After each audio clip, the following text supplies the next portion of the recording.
Terlihat petugas berbaju hitam tengah sibuk melakukan pencarian. Pesawat tempur F-16V saat melakukan latihan tanggal 11 Januari diketahui jatuh ke laut di luar desa Dongsi, Kabupaten Chiayi. Pilot Chiayi dilaporkan kehilangan kontak. Kemarin malam, satuan militer masih terus melakukan pencarian, namun kondisi cuaca tidak mendukung dan belum menemukan apapun juga. Angkatan Udara telah membentuk pusat penanganan khusus dan berupaya semaksimalnya. Selain itu, seluruh pesawat tempur jenis F-16 dihentikan penerbangan dan menjalani pemeriksaan keamanan terbang Tian'an.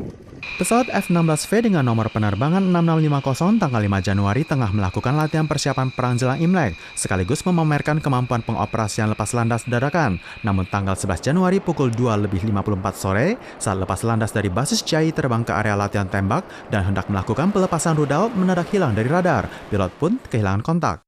Angkatan Udara menjelaskan jika kondisi cuaca di hari tersebut baik dan terang, kondisi pesawat juga normal. Pilot bernama Chiayi masih muda, lahir tahun 1994, angkatan kelas nomor 106, memiliki catatan rekor penerbangan selama 324,05 jam. Untuk jam terbang pesawat F-16 juga tercatat selama 62,2 jam. Chiayi menunaikan kelas latihan satuan F-5 yang kemudian ditugaskan sebagai pilot pesawat F-16, sehingga dirinya tengah menjalani proses pengalihan pengoperasian.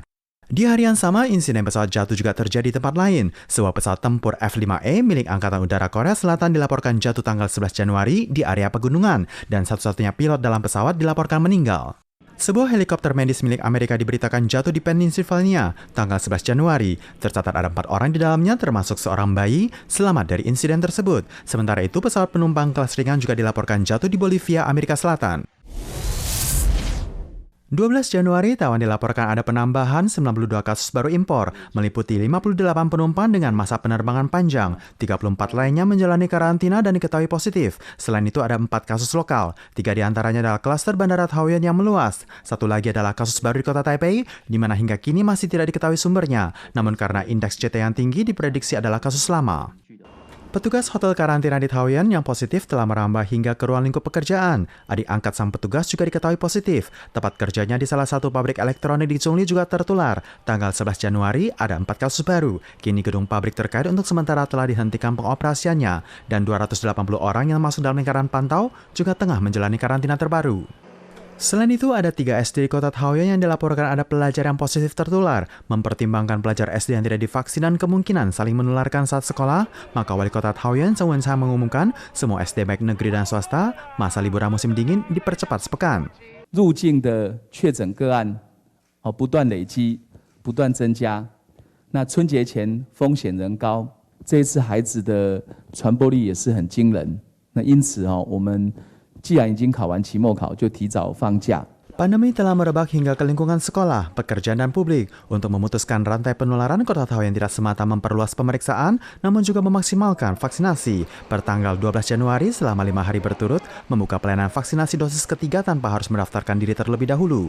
Selain itu, tanggal 11 Januari diketahui ada penularan klaster dalam rumah sakit. Salah satu RS Kota Taipei ada 2 suster yang positif tertular. Dalam kelompok pasien yang tengah ditangani oleh sang suster, tercatat ada 3 kasus Omikron. Teman lelaki sang suster juga dilaporkan positif di hari yang sama. Restoran tempat sang pria bekerja juga telah dihentikan pengoperasiannya selama 14 hari. Uji tes bagi seluruh karyawan dan juga tamu yang datang. Untuk 8 penerbangan jarak jauh pada hari pertama pemberlakuan prokes wajib tes PCR baru, Bandara Taoyuan total mengkonfirmasikan 58 kasus positif COVID-19, 9,3% dari penumpang total. Sedangkan untuk 4 penerbangan pertama pada tanggal 12, 15 dari 200-an penumpang terdeteksi positif. 看起来是200出头的人，那里面大概有15个确诊，15个，比例大概是7点几%，那还是蛮高的。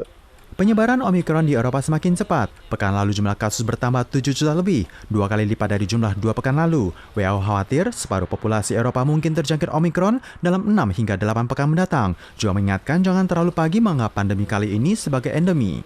Amerika tanggal 11 melaporkan jumlah pasien rawat inap rekor tertinggi, hampir 150.000 orang. WHO berpendapat masih banyak ketidakpastian dalam evolusi pesat Omikron, termasuk apakah vaksin yang ada cukup kebal melawannya, dan apakah kita butuh vaksin baru.